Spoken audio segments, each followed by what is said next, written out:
পণবন্দীদের মুক্তির বিনিময়ে ফিলিস্তিনি প্রতিরোধ আন্দোলন হামাসের বিরুদ্ধে যুদ্ধ থামাতে রাজি নয় ইসরায়েল। তারা বিবৃতি দিয়ে জানিয়েছে, হামাস সহ গাজাকে ধূলিসাৎ না করা পর্যন্ত এ লড়াই শেষ নেই। ঘরে বাইরে বিক্ষোভ আন্দোলনের মুখেও নিজেদের অবস্থানে অনড় বেনিয়ামিন নেতানিয়াহুর সরকার।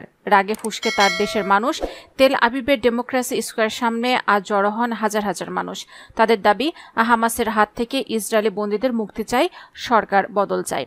গত এক সপ্তাহ ধরে নেতানিয়াহুর বিরোধী আন্দোলন চলছে মার্কিন যুক্তরাষ্ট্রেও। কলম্বিয়া বিশ্ববিদ্যালয় থেকে ক্যালিফোর্নিয়া ইউনিভার্সিটি বিক্ষোভের আজ ছড়িয়ে পড়েছে আমেরিকা জুড়ে। হাজারো নিষেধাজ্ঞা, সেনা সদস্যদের চোখ রাঙানি উপেক্ষা করে সোমবারও পথে নামেন হাজার হাজার শিক্ষার্থী। তবে দাবি, ফিলিস্তিনিদের মুক্তি চাই। সোমবার ভার্জিনিয়া বিশ্ববিদ্যালয় চত্বরে ফিলিস্তিনি সমর্থকদের সাথে হাতাহাতি হয় পুলিশের। ক্যাম্পাসে তাঁবু খাটিয়ে অবস্থান ধর্মঘট পালন করেছে শিক্ষার্থীরা। তাদের উঠে যেতে বলে পুলিশ, কথা শোনেননি শিক্ষার্থীরা। 25 জনকে গ্রেফতার করা হয়। মার্চ এপ্রিল থেকে এ পর্যন্ত আমেরিকায় 2000-এরও বেশি ফিলিস্তিনপন্থী বিক্ষোভকারীকে গ্রেফতার করা হয়েছে।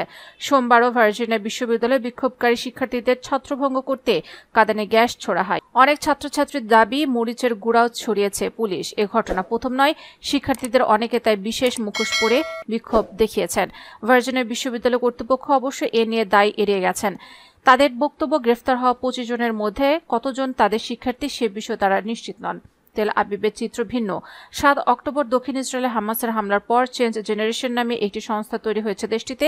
তাদের নেতৃত্বে সোমবার পথে নেমেছিলেন বিক্ষোভকারীরা। দাবি, হামাসের হাত থেকে ইসরায়েলি বন্দীদের মুক্ত করে আনতে হবে এবং নেতানিয়াহুকে ক্ষমতা থেকে উচ্ছেদ করতে হবে। পুলিশ তেল আবিবের দুটি গুরুত্বপূর্ণ রাস্তা, বেগিন স্ট্রিট ও কালপান স্ট্রিটের কিছুটা অংশ বন্ধ করে দেয়। আয়লন ফ্রিওয়ের বেরোনোর পথও আটকে দেয়। এতে রাস্তায় যানজট সৃষ্টি হয়নি, তবে তাতে বিক্ষোভ আটকানো যায়নি। এদিনের বিক্ষোভে হামাসের হাতে বন্দীদের পরিবারের পাশাপাশি যুদ্ধে নানাভাবে ক্ষতিগ্রস্তরা উপস্থিত ছিলেন। গাজা উপত্যকার কাছে নিরিম এলাকায় বাবা মেয়ের বাড়ি। 7 অক্টোবরের পরে তারা আর বাড়ি ফিরতে পারেননি।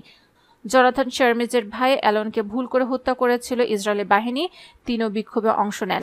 হাজির ছিলেন শ্যাপির কলেজের শিক্ষিকা রিভকা নেরিকা বেন। গাজার যুদ্ধে লড়তে গিয়ে গুরুতর জখম হয়েছেন রিভকার ভাই।